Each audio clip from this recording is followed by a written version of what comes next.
Hello दोस्तों। आज के इस वीडियो के अंदर मैं बात करूंगा कुछ एग्रेसिव हाइब्रिड फंड के बारे में। एग्रेसिव म्यूचुअल फंड वो होते हैं जो अपना पैसा इक्विटी, डेब्ट और मनी मार्केट इंस्ट्रूमेंट्स में इन्वेस्ट करते हैं, जिसमें से सबसे ज्यादा एलोकेशन इक्विटी में होता है। इसीलिए इस तरह के फंड्स को एग्रेसिव हाइब्रिड फंड कहा जाता है। मिनिमम 65 to 80% का एलोकेशन इसका इक्विटी में रहता है, बाकी 20 to 35% का एलोकेशन इसका डेब्ट में देखने को मिलता है। अभी जो प्योर इक्विटी फंड्स होते हैं उनके कंपैरिजन में एग्रेसिव हाइब्रिड फंड में रिस्क थोड़ा कम रहता है, तो मार्केट के खराब टाइम पर इनमें करेक्शन भी थोड़ी कम होती है as compare to pure equity mutual fund. लेकिन डेब्ट फंड्स, कंजर्वेटिव हाइब्रिड फंड और बैलेंस्ड हाइब्रिड फंड के कंपैरिजन में एग्रेसिव फंड थोड़े ज्यादा रिस्की होते हैं, क्योंकि इनमें इक्विटी में थोड़ा ज्यादा एलोकेशन रहता है। अभी ये funds moderate to high risk लेने वालों के लिए अच्छे रहते हैं, जिनका मीडियम टू लॉन्ग टर्म का होराइजन होता है 3 साल, 5 साल या उससे ज्यादा। और पास्ट में बहुत से हाइब्रिड फंड्स ने काफी बढ़िया परफॉर्मेंस दी है। तो अब बात करते हैं उन एग्रेसिव हाइब्रिड म्यूचुअल फंड के बारे में।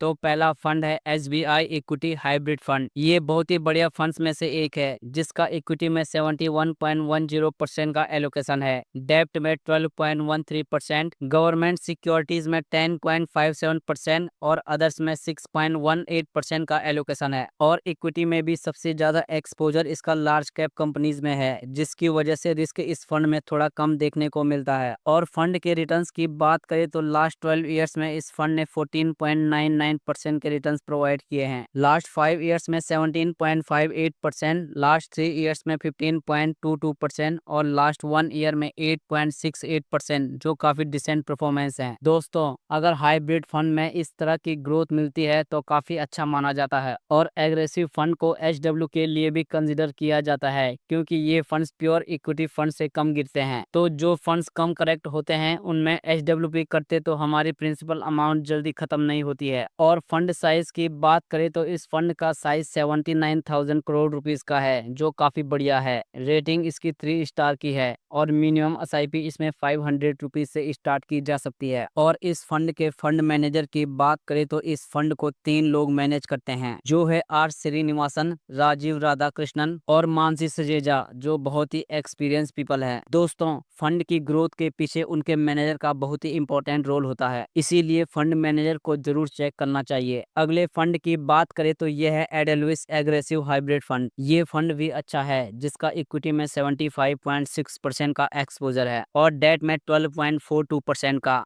कैश में 6.03% और अदर्स में 7.05% का। तो इसमें भी SBI की तरह ही एलोकेशन है और इसमें भी सबसे ज्यादा एक्सपोजर लार्ज कैप कंपनीज में है। इसके रिटर्न्स की बात करें तो ये फंड अगस्त 2009 में लॉन्च हुआ था, जो इसे 16 साल हो चुके हैं। और इतने समय में इस फंड ने 14.79% CAGR प्रोवाइड किए हैं, 5 सालों में 21.92%, 3 सालों में 19.78% और लास्ट 1 साल में 6.03%। अभी ये 14% के रिटर्न्स या 21% के रिटर्न्स अभी भी बहुत लोगों को कम लगेंगे, लेकिन देखा जाए तो FD में सिर्फ 6-7% ही इंटरेस्ट मिलता है। तो FD से कहीं अच्छी ग्रोथ ऐसे फंड में देखने को मिलती है, वो भी कम वॉलेटिलिटी के साथ में। इस फंड के AUM यानी कि फंड साइज की बात करें तो वो 3,161 करोड़ रुपए का है और रेटिंग इसकी 5 स्टार की है और मिनिमम SIP इसमें 100 रुपीज से स्टार्ट की जा सकती है। और इस फंड का अल्फा 5.40 का है, जो बहुत ही अच्छा है। तो 5.40% से इस फंड ने अपने बेंचमार्क को बीट किया है और बीटा 0.87 का है, जो अच्छा है। और फंड मैनेजर की बात करें तो इस फंड को 4 लोग मैनेज करते हैं, जिनकी लिस्ट आप यहाँ पर देख सकते हो और इन लोगों को काफी बढ़िया एक्सपीरियंस है इस इंडस्ट्री में। अब अगले फंड की बात करें तो ये फंड है HDFC हाइब्रिड इक्विटी फंड। ये फंड भी काफी पुराना है, अप्रैल 2005 में ये फंड लिस्ट हुआ था और रिटर्न्स देखे तो लास्ट 12 सालों में इस फंड ने 12.57% के रिटर्न्स दिए हैं, लास्ट 5 ईयर्स में 17.86%, लास्ट 3 ईयर्स में 13.94% और लास्ट 1 ईयर में 5.07% के रिटर्न्स डिलीवर किए हैं। तो इस फंड ने भी काफी अच्छी परफॉर्मेंस दी है। इस फंड की अगर होल्डिंग की बात करें तो इक्विटी में इसका 66.50% का एलोकेशन है। तो एसबीआई और एडिलविस फंड की तुलना में इस फंड में इक्विटी में थोड़ा कम एक्सपोजर है। बाकी डेब्ट में 20.04%, गवर्नमेंट सिक्योरिटीज में 8.38% और अदर्स में 5.06%। तो डाइवर्सिफिकेशन इसमें अच्छा किया गया है और लार्ज कैप कंपनीज में इसका भी सबसे ज्यादा एक्सपोजर है जो है 42.21% का। तो इसमें भी रिस्क थोड़ा कम रहेगा। और बात करें इस फंड की अल्फा की तो ये 0.96 का है जो दूसरे फंड से थोड़ा कम है। तो इस फंड ने 0.96% से अपने बेंचमार्क को बीट किया है। तो थोड़ा सा इसने लो परफॉर्म किया है दूसरे फंड से। और बीटा इसका 0.76 का है जो 1 से कम है। तो ये फंड वॉलेटाइल कम है। तो जो लोग थोड़ा कम रिस्क लेना चाहते हैं उनके लिए ये फंड अच्छा है। और इस फंड का साइज 24,080 करोड़ रुपए का है जो काफी बढ़िया है। और रेटिंग इसकी 3 स्टार की है।